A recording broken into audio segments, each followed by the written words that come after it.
Welcome to the HardReset.Info YouTube channel.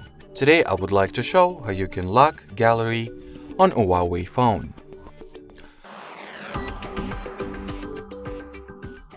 So in order to set the privacy password for your gallery, so it will not be able to be opened without, inputting the set privacy password, you will need to launch settings, enter the security category, then tap at the app lock, set it up by, going for the enable button.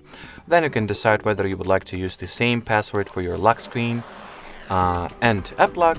Thus, you will not have to set up the designated or dedicated app lock password, privacy password, if that makes any sense.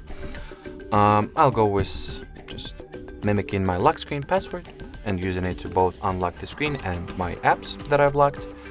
And over here, just amongst the apps, find gallery, turn on the toggle in front of it, and now the gallery app is locked. So in order for me to enter it, I will need to input my password. If you would like to lock it again, you will need to lock and unlock your screen, and now it is locked. Anyway, that will be it for this video. Thanks for watching, and bye-bye.